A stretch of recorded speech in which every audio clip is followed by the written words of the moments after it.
2000 سال پہلے کا ذکر ہے، مشہور یونانی فلاسفر افلاطون نے اینتھز میں اکیڈمی کھولی جہاں وہ امراء اور شرفاء کے لڑکوں کو تعلیم دینے لگا۔ جب اکیڈمی میں خاصی چہل پہل ہو گئی تو اس نے روزمرہ کام کاج کی خاطر ایک 18 سالہ لڑکا بطور خدمت گار رکھ لیا۔ وہ لڑکا چائے پانی لاتا اور دیگر چھوٹے موٹے کام کرتا تھا۔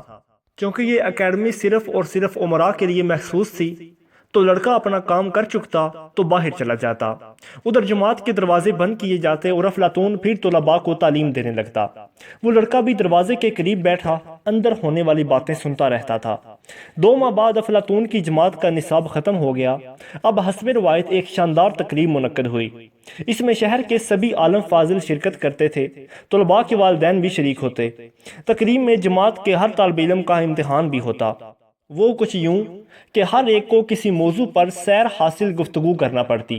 چنانچہ اس تقریب کا موضوع علم کی اہمیت تھا۔ افلاطون کی جماعت سے حال ہی میں فارغ التحصیل ہونے والے طالب علم دائز کے اوپر آتے، موضوع کے متعلق کچھ جملے کہتے اور پھر واپس چلے جاتے۔ کوئی طالب علم بھی علم کی اہمیت پر متاثر کن تقریر نہ کر سکا۔ یہ دیکھ کر افلاطون بڑا پریشان ہوا۔ اچانک خدمتگار لڑکا اس کے پاس پہنچا اور گویا ہوا کہ کیا میں تقریر کر سکتا ہوں؟ افلاطون نے حیرت اور بے پرواہی کی ملی جلی کیفیت میں اسے دیکھا اور پھر لڑکے کی درخواست مسترد کر دی۔ اس نے کہا، میں نے تمہیں درس نہیں دیا، پھر تم کیسے اظہار خیال کر سکتے ہو؟ لڑکے نے تب اسے بتایا کہ وہ پچھلے 2 ماہ سے دروازے پر بیٹھا اس کا درس سن رہا تھا۔ تب تک افلاطون اپنے تمام شاگردوں سے مایوس ہو گیا تھا۔ چنانچہ اس نے اپنے نوجوانوں کو حاضرین کے سامنے پیش کیا اور لڑکے کو تقریر کرنے کا اشارہ کر دیا۔ لڑکا بولنا شروع ہوا تو آدھے گھنٹے تک علم کی فضیلت پر بولتا رہا۔ اس کی قوت گویائی اور بے پناہ علم دیکھ کر سارا مجمع دنگ رہ گیا۔ تقریر بڑی مدلل اور متاثر کن تھی۔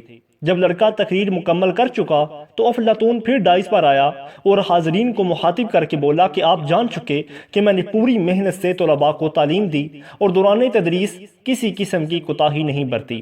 میرے شاگردوں کے اندر ہی سیکھنے کے جوہر کی کمی تھی، اس لیے وہ مجھ سے علم نہ پا سکے، جبکہ یہ لڑکا علم کی چاہ رکھتا تھا، لہٰذا وہ سب کچھ پانے میں کامیاب رہا جو میں اپنے شاگردوں کو سکھانا چاہتا تھا۔ آج دنیا اس لڑکے کو ارسطو کے نام سے جانتی ہے، جس ارسطو نے فلسفے سے لے کر سائنس تک میں اپنی نظریات سے دیر پا اثرات چھوڑے۔ اس کا شمار نوع انسانی کے عظیم فلسفیوں اور دانشوروں میں ہوتا ہے۔